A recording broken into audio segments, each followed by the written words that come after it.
kubishana tu kuelewana, na hiyo itakuja bungeni, Mheshimiwa Spika. Na yale yote tunafanya, Mheshimiwa Spika, wananchi wanashangaa. Yani unalipa kwa mtu ndio sasa unatibiwa hospitali ya serikali, Mheshimiwa Spika. Kuna nambari, Mheshimiwa Spika.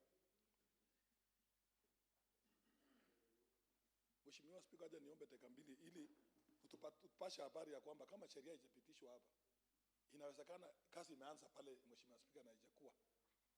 Ya pili, Mheshimiwa Spika, kulikuwa na sheria ya marekebisho ya ulipaji wa karo ya akaunti ya Nandi, Mheshimiwa Spika. Tayari wale wa najui inaitwa nini kwa kilugha ya Kiswahili, Mheshimiwa Spika, waje ni inuku kwa kilugha ya Kimombo. Nafikiri ukiangalia kwa hiyo namba, Mheshimiwa Spika, 01477, Mheshimiwa Spika, mtu aweke hata shilingi moja, angalia inasema jina ya mtu, na hiyo ndio wanatumia kulipa kwa watu walipe pesa hospitali, Mheshimiwa Spika. Nimeshangaa sana, Mheshimiwa Spika, mbona inafanyika hivyo, Mheshimiwa Spika? Na hiyo si ati ni ukora, mtu alipie hiyo namba, angalia sahihi, Mheshimiwa Spika.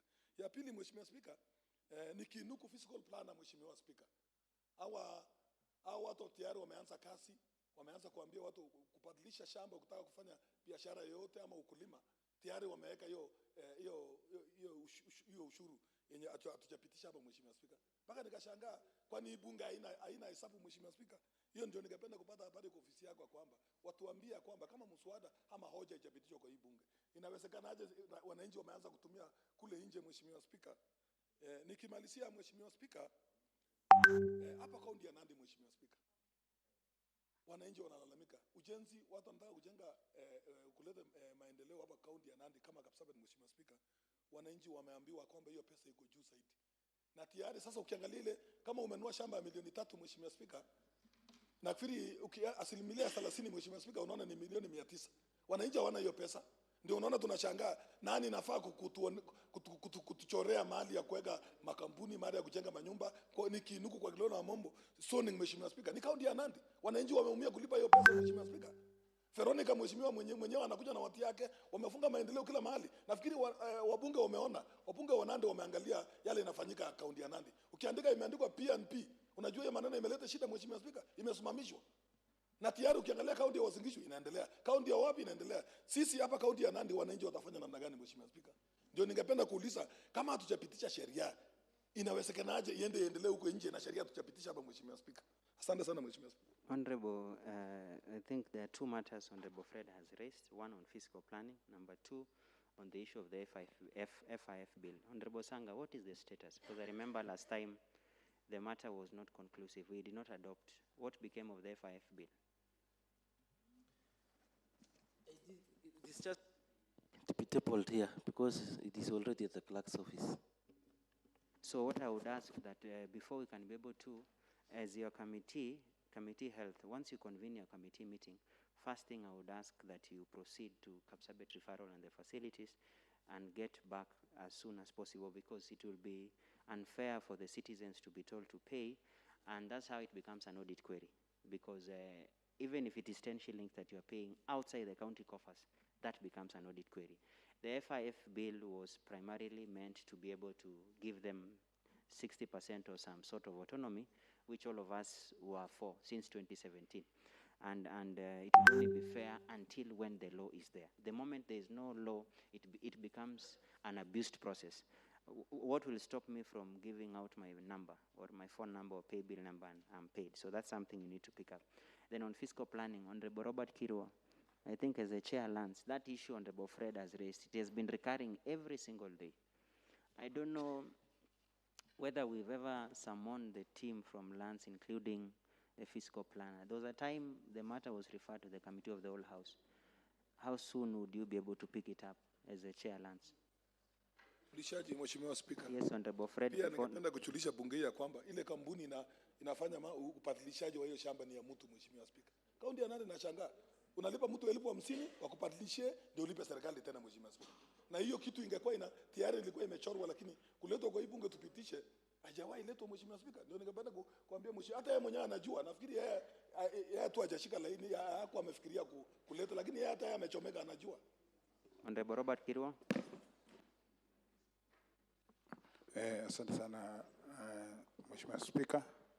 Mimi nafikiri kamiti kirishumu, Mheshimiwa Spika, nda itakiwa kawa na lazima niite fiscal planner, alafu apia, alafu nitaleta report. As soon as your committee sits this coming week, that should be your first agenda. Next order. Order number 8, the Nandi County Finance Amendment Bill 2021, second reading.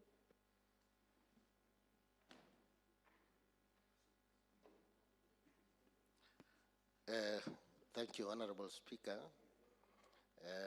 I want to table this, the Nandi County Finance Amendment Bill 2021,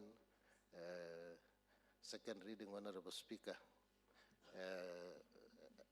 Honorable Speaker, in our first reading, there were some amendments. Yes, Honorable Fred, what is it?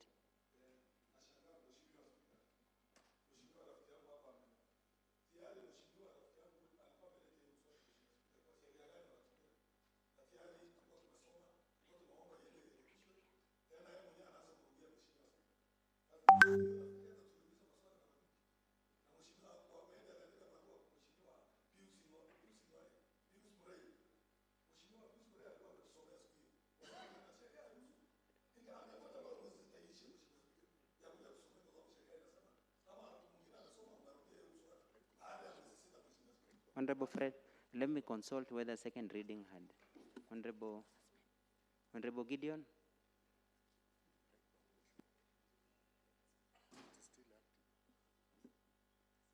Okay, I'm made to believe that it did not conclude. The debate for second reading was suspended. Honorable Gideon? Yeah, I think, Honorable Speaker, the issue was that there were pertinent concerns that were raised about this finance bill. That is why it was suspended. And I think unless the chair is giving us a feedback on the extent of the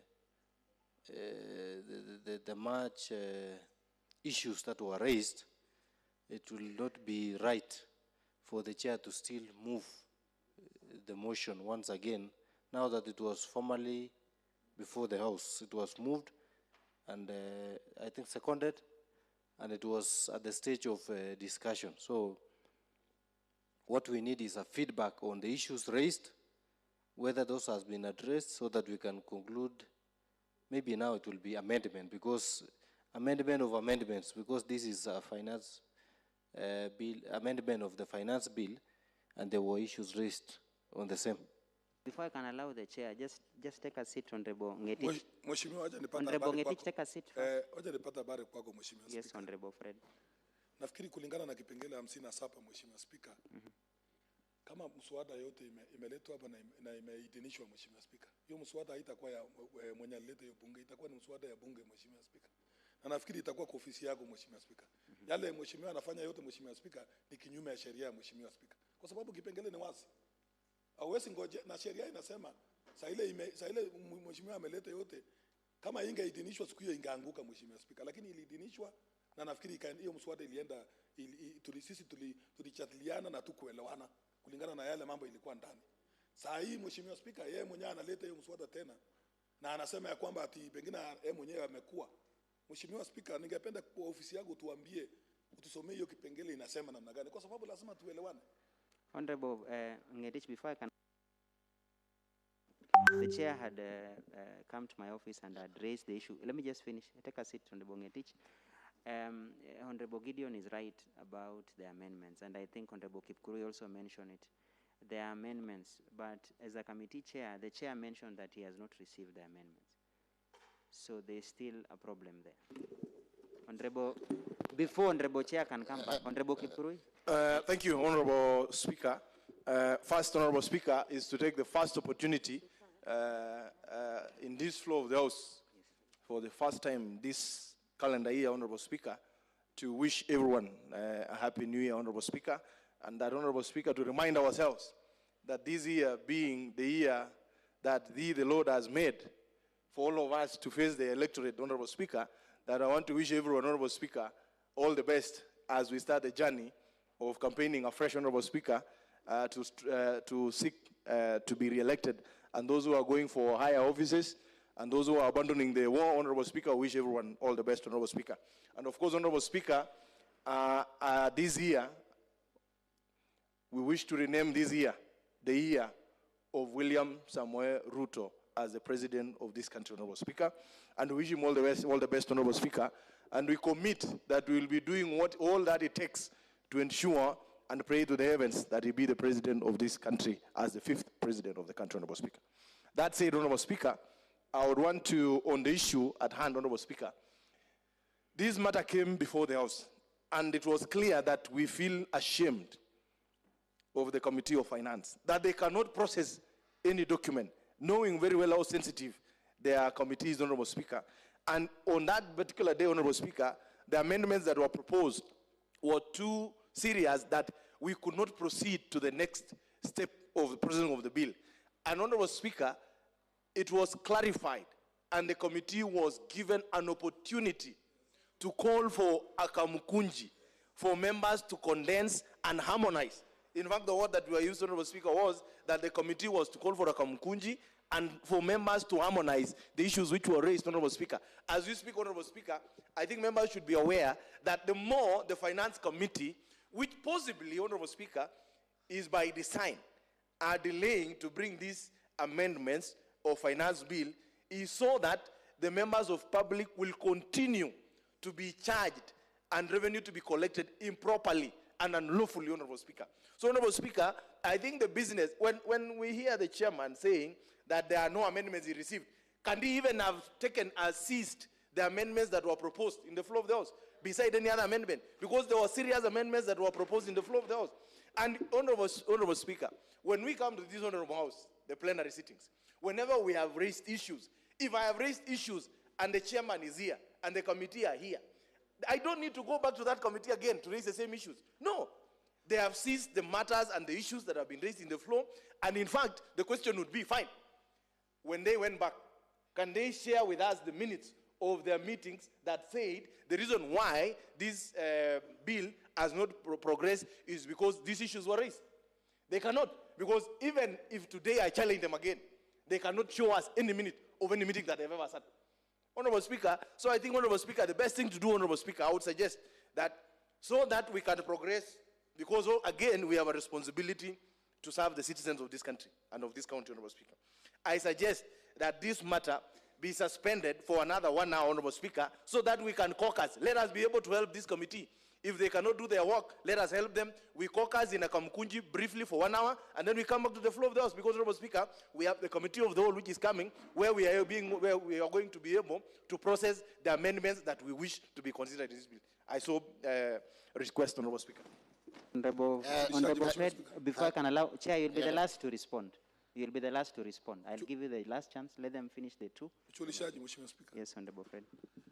Ningependa kujulisha bunge hii ya kwamba, Mheshimiwa Spika, nimeshangaa hata Mheshimiwa Ngeti akiongea. Mimi mwenyewe nimekuja hapa nimemwambia, nilimwambia hapa bei ya bodaboda imewekwa shilingi 400 ama 100 ngapi kwa mwezi, Mheshimiwa Spika, na tayari ile sheria tulikuwa nayo ilikuwa shilingi 300.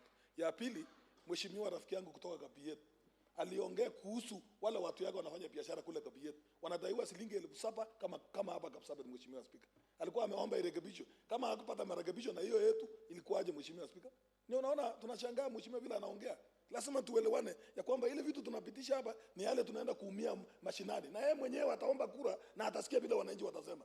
Lazima tuhakikisha kwamba yeye kwanza yeye kwanza hakurekebisha kama ile bodaboda, kwa sababu ni akaunti mzima. Mheshimiwa Spika, lazima tuelewane hivyo. Si tunakuja hapa tunapitisha mswada tu, tunapitisha ya mwisho. Mheshimiwa Spika, ile kazi tuko nayo ngumu kwa mashinani, Mheshimiwa Spika, ni yale sisi tulifanya kama wabunge hapa. Ya kwanza tulipitisha sheria bila kuangalia ya kudai hao watu. Ya pili, kuna mawaziri hao kufanya kazi, wengine wakashikilia hapa tutufutwa kazi. Sasa hivi tunasumbuliwa, Mheshimiwa Spika. Tusirudie makosa kama hiyo kuongezea juu yake, tutafukuzwa nyumbani, Mheshimiwa Spika. Honorable Hillary. Thank you, Mr. Speaker. It is true what my colleagues have said. Mr. Speaker, if it is in order, we can have a look at it and together make the slight adjustments that were necessary. As a matter of fact, as Honorable Fred has mentioned, we talked of hustler nation, and the people who are hustling are the border borders. And looking at the timing and the mood in the country, it is not the time to charge 400 on a border. So we would want to support the bill, the amendment. But then let us support it in a manner that is going to be consistent with the economy. And this one being a long-lasting, it will last for a minimum of a year before the next amendment can be done. And it will impact on the lives of the citizen, the small-scale traders. So then, Mr. Speaker, I would suggest, like my colleagues, that we look at it, all of us. I think we are capable, we can deliver. Let us look at the document. By your guidance, let us amend what we can amend. Then we will support it. Thank you. Honorable Ngetich, I think you can. Thank you, Honorable Speaker. As I would like to appreciate the members, they would have let me finish first before they respond. So I would like to thank the members. You know, Honorable Speaker, we were on recess, Christmas holidays, and actually we didn't have time. Me personally, as the chair, I was bereaved. So kindly, I am requesting the members that they give us this opportunity so that we will include those amendments, Honorable Speaker. Secondly, the members actually discussed, but there were no definite figures in those discussions. So we will engage maybe the members as a committee so that we can agree on the figures to be reduced in those percentages. Honorable Speaker, can you protect me from the Honorable members? Kipkuri, Honorable Gideon, you can consult in low tones. I remember Honorable Member Kapsabit had brought a motion requesting the House that the border riders be charged. And we were, in that motion, we did not conclude how much to be charged. I think that is the position now. We will head as a committee, we will request suggestions from the members, or we can have a kamukunji of the whole House so that we can consolidate all those and maybe in the committee of the whole House, we will bring all those amendments. Fair enough, Thank you, Honorable Honorable Ngetich. Speaker. Honorable Gideon, you had a point to make. Honorable Speaker, I think in view of what the chair said, that means this issue still needs a lot of consultation. We defer that issue from the orders of business that we have as we prepare, because we are available. We are not going anywhere anytime soon. Fair enough. We can discuss that issue and conclusively address, looking into the fact that, as Honorable Hillary said, you know, the timing of doing things should not be suspect. We are in electioneering period, and we cannot afford to load the electorate with some levies. Yet we know there are some undoings here and there that the government has not met to the expectation. So we need to consult further on that. So I seek that we defer that issue, address the matters that we have here, and then we can address the issue at a later date. Fair enough. I think with that, there seem to be consensus. So, honorable members, order number 8, order number 9, order number 10 will stand deferred until afternoon. And it will only go ahead depending on the feedback that the entire House will have.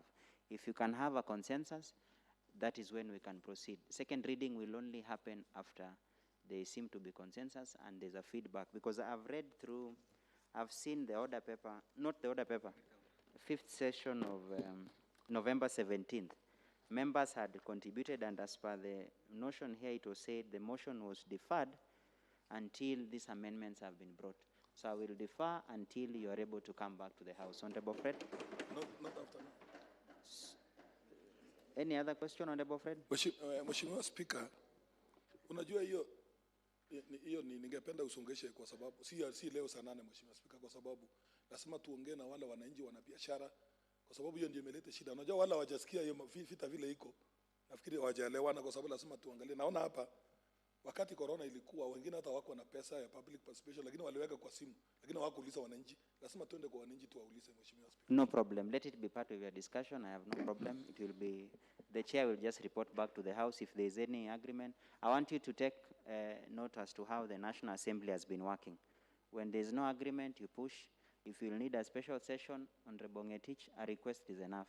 My office, just like the way the leader majority requested, will be there to assist. So just be open. And I think the main thing is to be able to be as conclusive. We will provide the Hansard because some members had actually spoken. I can see Honorable Fred had commented, Honorable Kirongo, Honorable Pius Murray, Honorable Walter Kiplagat, Honorable Gideon Koech, Honorable Osborne Komen, Honorable Teresa Mayo, and Honorable Hilary Serem. So we can pick Hansard and see if there's any proposals. We will just assist the members. We'll give you the Hansard copies, and then take your time. It is up to you to decide. If you are ready, we'll be ready. If you are not ready, we can still move on. There's no problem. So that is taken to consideration, Honorable Fred. Pia ningeomba Mheshimiwa Spika utupatie dakika kama 5 tuongee kuhusu mheshimiwa mwenye alipoteza mtoto wetu, Mheshimiwa Spika. Very important. Tuone vile tunasema pole, Mheshimiwa Spika. I think that one will be after. So we've already taken out order number 8, 9, 10. So before we go to order number 11, I will ask the leader of majority to be the first to comment. Then I'll give others chance. Proceed. Thank you, Honorable Speaker. I also want to take this opportunity to pass my message of condolence to one of our own, Honorable Clara. We went there yesterday with some team. I think we are with around 9 members. The lady is sorrowful. She's so down. And when we go there, let us encourage her. Let us not talk so much of the how and what went on. Let us encourage so that at least she can be happy again. Otherwise, I want to take this opportunity to thank everybody who has gone there. I know some of you have written messages. When somebody loses a child, it is something serious, so painful. So I will thank you. Yesterday we represented you, Speaker. We took some rice and fuel gas. And I know every day we shall be ensuring that members go. Otherwise, they have a very big bill, actually, around 1.6, something like that. So they'll be fundraising on Friday. I believe all of us, there is a paper going around. If we can be able to write everybody at least a minimum of 3,000, and then we can request the office to fill the other part to be around 150, and then we can just go and syndicate. And I think we will have done our part very well. Otherwise, members, let us condole with the Honorable Fred. Asante sana Mheshimiwa Spika, nimeshukuru kiranja wetu kwa kuwakilisha sisi jana, Mheshimiwa Spika. Ya pili, Mheshimiwa Spika, mimi nachukua nafasi pia kusema pole. Nilienda pale Eldoret nikaona huyo kijana alikuwa anaongea, lakini niliposikia amefariki nilishangaa. Kumbe maisha inaenda hivyo, Mheshimiwa Spika. Huyo kijana nafikiri alikuwa na akili zaidi, kwa sababu wakati nilienda pale yeye mwenyewe alikuwa ambia babaga ongezee pumzi kidogo. Yeye mwenyewe alikuwa anaangalia hiyo mapipe kama imekatika. Alikuwa anachunga sana, lakini ilikuwa ngumu. Nilipoangalia yale alikuwa anafanya mpaka nikatoka nje. Kwa sababu wakati walikuwa naongezea hiyo pepo, yeye ndio alikuwa anachunga hiyo mashine aone inafanya kazi. Ili alikuwa anajitaka aendelee na maisha yake. Lakini nilisikia uchungu mpaka nikatoka nje, Mheshimiwa Spika. Na pia hapo kulikuwa na Mheshimiwa Mengech, nikasema waje niende niangalie Mheshimiwa Mengech pale, kwa sababu niliona ya pale imekuwa ngumu. Na nikasema kweli, na Mheshimiwa Clara alikuwa anapenda hawa. Hata baba yake mwenyewe alilia sana, lakini tunasema poleni. Yale yote imefanyika. Usuri tu ni hiyo familia walikuwa na watu ya kanisa, wanaelewa yale dunia inafanya. Na hiyo tungependa wote tuseme tutaenda wote, tuende tuseme pole, na siku ya mazishi tutaenda. Ya pili, Mheshimiwa, pia tulikuwa na Mheshimiwa Mengeja alikuwa mgonjwa. Nafikiri Mungu imemsaidia. Kwa sababu usiku hiyo, Mheshimiwa Spika, nilipoamka niliitwa usiku fika hospitali nikapata Mheshimiwa Mengeja amepimwa, aongei, na tukajaribu kupeleka Eldoret, Mheshimiwa Spika.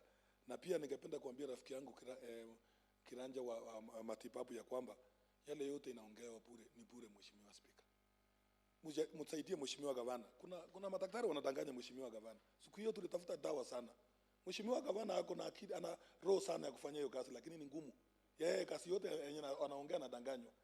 Siku hiyo watu walikuja hapo kaniambia, Mheshimiwa, twende udirisha angalia. Ndio hii nimeambia enda nunua dawa. Walitumwa wengi.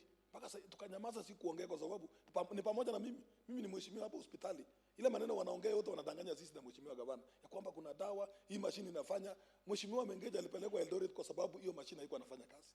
Na nafikiri sisi wote twende tuangalie, tusisikiange maneno, twende tuangalie. Unajua tukikuja hapa tuongee kama waheshimiwa, sisi tumechaguliwa, uko na heshima sana, uende pale uongee hapa, kufika pale haifanyi. Ningependa pia tuhakikisha kwamba tuende pale tuangalie, ili isikuwe siasa, isikuwe propaganda. Hakuna kazi inafanyika pale hospitali. Mimi nimesema mtu kama nitawapeleka waende waangalie. Mheshimiwa Mengeja angepelekwa Eldoret. Mheshimiwa gavana alikuwa anasema kuna hiyo mashine hapa Kapsabet, haifanyi. Daktari aliniambia mheshimiwa, niliambia situweke Mengeja hapa. Ananiambia wewe mheshimiwa, wewe unaongeza sasa ujui Kapsabet. Hiyo maneno mnaongea huko juu haifanyi kazi. Nikanyamaza na mheshimiwa Mengeja akapelekwa Eldoret, mheshimiwa Speaker. Ndio ningependa tuseme wazi. Ukitaka tusaidie watu wetu wa kaunti ya Nandi, tuwasaidie. Hata mheshimiwa mtoto wa mheshimiwa Clara angekuwa hospitali hapa. Kwa sababu mheshimiwa gavana anasemanga ya kwamba hata mimi nachitibu hapa. Hiyo ni kuaibisha jina ya mtu mkubwa kama hiyo. Sasa tuhakikisha kwamba kama waziri mwenyewe ameshindwa na hiyo kazi, mheshimiwa gavana apatilishe, kwa sababu ni ngumu. Yale hata dawa hakuna sasa hivi. Endeni muangalie kama anasema uongo. Mtu tukimaliza bunge, wewe tembea angalia, ndio mtashangaa vile wananchi wanaangamia. Watu wanauza shamba, watu wanafanya nini? Tuelewane ya kwamba kama tunataka tuunde serikali yetu ya kaunti, tuhakikisha kwamba tuone vile tunasaidiana na hawa. Na hiyo ndio niliona siku hiyo nikaona ni ngumu sana. Mheshimiwa Mengeja, Mungu tu alimsaidia, angepona. Kwa sababu kutoka hapa mpaka Eldoret na hiyo wameweka pumps mingi kwa barabara. Gari inafanya hivi, inafanya nini? Tusa kama ile pesa tumeweka hapa, nafikiri mheshimiwa gavana, speaker, pesa ni mingi. Mimi hata dispensary yangu sikujanga hata moja, kwa sababu walisema yote imeenda hospitali kuu ya kaunti. Lakini tusaidiane ya kwamba tuone, kwa sababu utaangalia ile mchango tunaenda kutoa kwa mheshimiwa Clara ni ile pesa kulipa. Kama mtu mmoja anaweza kusimamia hospitali yake, mtu mmoja. Sisi kama waheshimiwa wote pamoja na gavana, nini ilifanyika? Tujadiliane, tuangalie mambo kama haya, tuone tunasaidia wananchi namna gani. Nafikiri sina maneno mengi mheshimiwa Speaker, muangalieni. Hata siku hiyo ndio niliweza kupata hiyo namba nilikuwa nakwambia. Nikajaribu kulipa pesa, nilikuwa nataka nilipia wagonjwa wawili. Kuona inaenda kwa namba ya mtu. Na ilikuwa 29. Mheshimiwa Speaker, kaunti iko mbaya. Lazima tuangalie hivi na tuelewane. Tuone kama imeingia kwa waheshimiwa wenyewe, tumeshindwa sisi kwa waheshimiwa. Wananchi je, watafanya namna gani? Piga kura yako kujua unapeleka wapi. Mimi sijui, sitaki nijue nani ananishinda, lakini lazima nipige kura penye napenda. Honorable, I'll give Honorable Singoe, followed by Terry, Honorable Gideon, then Honorable Ngetich. Asante sana Bwana Spika kunipatia nafasi ya kutoa rambirambi kuhusu mtoto wa mheshimiwa Clara vile alituacha. Nafikiri tunasema pole sana kwa sababu hiyo mtoto kweli ametibiwa kwa muda mrefu mpaka katwa mguu. Tukafikiria kwamba itakuwa sawa, lakini kumbe mambo ilikuwa ngumu. Unajua kama kitu haja kufikia, unaona kitu rahisi, lakini kitu kama hiyo ni ngumu sana. Nafikiri tunaomba Mungu tu kwa sababu dunia hii sasa iko shida mingi. Hata saa hii tumepata habari ya kwamba kuna mwalimu mmoja ambaye